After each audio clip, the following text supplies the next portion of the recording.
Our bones remodel themselves by continually removing bits of old bone, bone resorption, and replacing that with bits of new bone, bone formation. With increasing age or other risk factors, this balance of resorption and formation may be altered so that more bone is removed than is replaced, that is, bone loss occurs. Osteoporosis is a chronic progressive disease characterized by low bone mass, microarchitectural deterioration of bone tissue, and decreased bone strength. Fractures may occur. The bone density is 2.5 or more standard deviations below the young normal mean, T-score at or below minus 2.5. Medicines called bisphosphonates are used for osteoporosis, but even guidelines question how long these medicines should be used given the potential risk of adverse effects.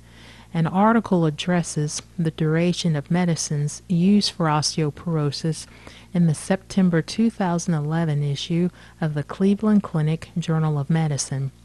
This open access online article is available for continuing medical education, CME. The author notes that bisphosphonates can remain in the skeleton for more than 10 years. The first bisphosphonate used was etidronate in 1967 to inhibit bone mineralization, the process where bone-forming cells use calcium to make bones hard and strong. Then 2 years later, etidronate was to inhibit bone resorption, that is, bone loss. However, etidronate couldn't be given for more than 6 months because of causing osteomalacia, where bones are soft and painful. Structural modifications were made, including adding nitrogen for the second generation bisphosphonates, and in 1995, alendronate Fosamax was the first amino bisphosphonate. Then others followed. These are potent inhibitors of bone resorption, but do not appear to inhibit bone mineralization in clinical doses, and so these have not been reported to cause osteomalacia. The author reports that in 2008, an estimated 4 million women were taking bisphosphonates in the U.S. Though the drugs inhibit bone resorption and decrease fractures, they indirectly inhibit bone formation. Knowing more about the mechanism is helpful. Note that bone is renewed in small units. At any one time, only about 8% of bone surface is being renewed. It takes about 5 years to remodel cancellous bone and about 13 years to remodel cortical bone. Bisphosphonates inhibit an enzyme needed for osteoclasts to properly form. Osteoclasts are cells that resorb bone to make a pit that looks like a pothole. Osteoblasts are cells that fill the pothole with new bone over the next 3 to 6 months. Then, with mineral deposition, the bone becomes stronger, harder, denser over the next 3 years. So, when the bisphosphonate is given, bone resorption, that is, bone loss, is stopped, but the osteoblasts still keep filling in the existing potholes already made by osteoclasts before the bisphosphonate was started.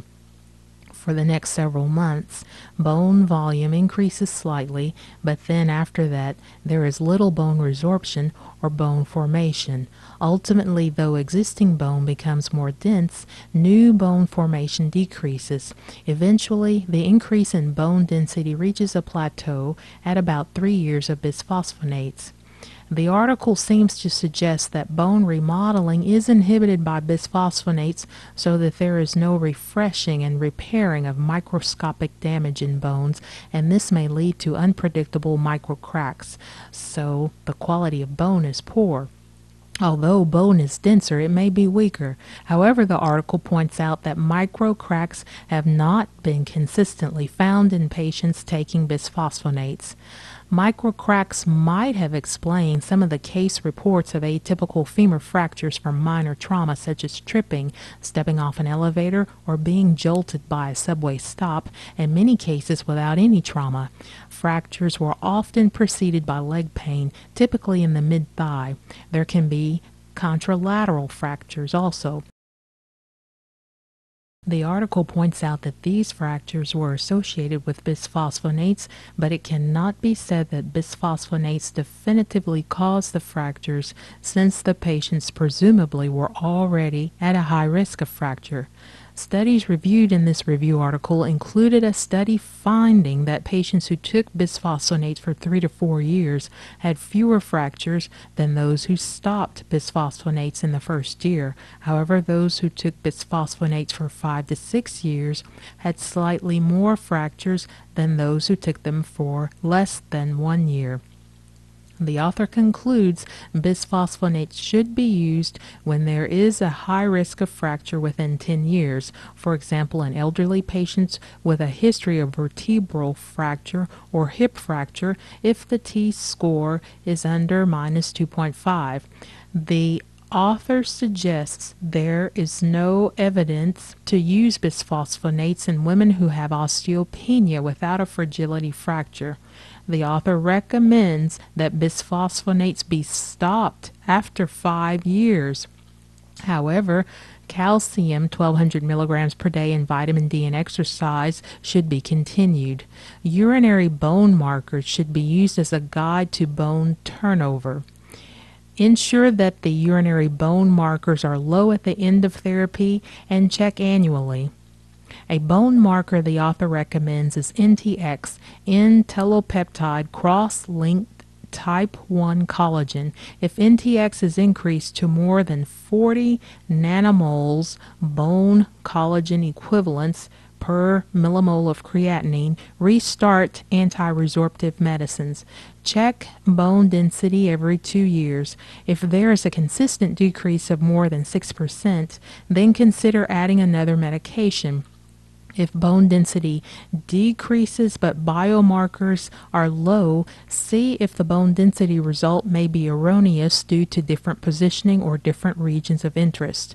If turnover markers are not reduced, check medication compliance. For example, the bioavailability of bisphosphonates are decreased if taken with food, or check other diagnoses. An IV bisphosphonate may be required if unable to absorb an oral dose. If a fracture occurs, note that bone markers increase after a fracture and stay elevated for at least 4 months. Forteo teriparatide is an option if there is no contraindication. Forteo contains recombinant human parathyroid hormone. Forteo can reduce microcracks associated with bisphosphonates and increase bone formation. However, bone becomes resistant to the anabolic effects after about 18 months, and so Forteo cannot be used indefinitely. If there is thigh pain, stop the bisphosphonate. Check for a stress or hairline fracture. Incomplete fractures should be surgically stabilized with rods. Thank you for watching this episode of The Pharmacy Doctor.